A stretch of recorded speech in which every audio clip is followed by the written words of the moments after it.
Assalamu alaikum wa rahmatullahi ta'ala. Même si je suis milliardaire, c'est pour ça moi je vais partager pour les gens cadeau, l'argent cadeau, jamais. Assalamu alaikum wa rahmatullahi ta'ala wa barakatuh. Et je dis bonsoir à tous les abonnés de notre page. Mbalman Slamé, on va faire Fanugula, Wayala. Bon, c'est la voix de Maître Badra Ali, Badini, dit Sabali Kain. D'accord, nous avons béni à la toko badoye comme on a daouma tourni oulaina.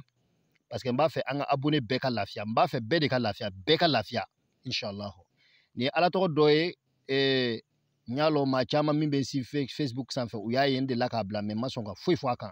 Voilà. Donc, à la toko yimindo, kalo be kawa kemesoro, kalo be la jelen kawa kemesoro, Inch'Allah, on a la kadjen. Ou à la toko le. Yana me doit ketchoko la mba nyina fait, ay abonné chaîne kan wode ba nous sonja, ayaka mo bla be abonné, wala sa beka sika nafa.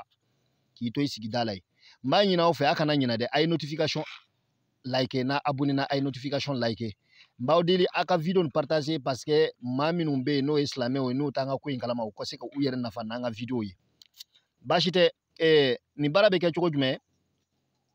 abana ya seben be duguma ko ma ashe intaj alu fi khatim ma ha sadakat me fema foyi obi mo bali ka baran ke parce que itanye do fenju male kay ngake fenju me itise ka bon foyi nyaaye bashite mana benye foyi na la ka je kon nango yara ni islam ya yara bonya ko so d'abord abana no shi nyini no shi min jara yalo no shi jalambe awsan ba fere logora keme fla ibita kile sa ibina jen ka ke fina ka mugubo ibe soro ka ma il warda nyini anisa afurana iba noni ni nashini dabani fina ne no shi mugu fimani me kana beke ibe mugu ndoni bla ibina wafla buru bie nyini ibina kawatim ni chaka la yasta kilifana home flene kawatim flene ibachi wafla buru bie kan et puis bi soro sisa ngamuke ebe soro sisa ka no shi mugu ni ndoni ta kabla kawatim ni chemanchela la wa soro yi wa kemeseba kono rabbi habli miata alafan kabla salasina ayamin ni yo bla kono ka bant mamana mena ebe soro sisa ka no shi mugu ndoni bla kono ka ke sebende ka bla iku ni yo bla iku na mamana ebe soro ka muke ebe soro sisa ka anashi fana bo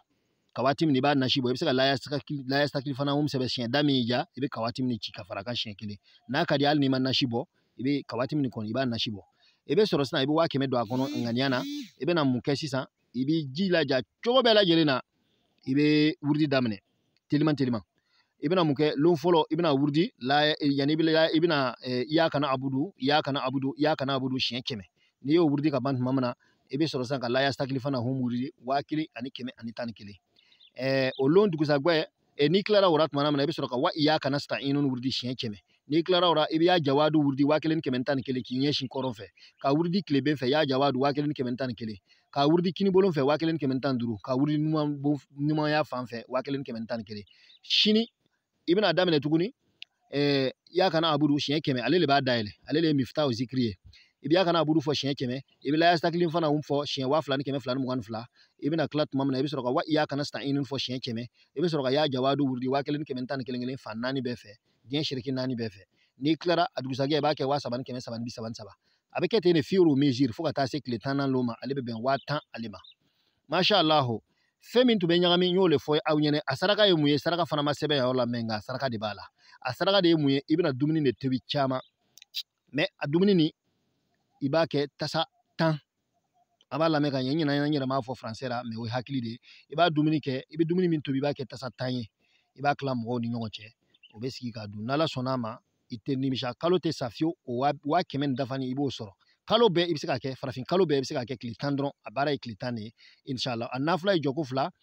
folo alam nasra fatia ko fe alam nasra she binani kele joko fulana izaja anasurla she ngo binani anikele ni salam la ibisoro ka bara damne ni mami ya barala ka jabi kaw salamu alaikum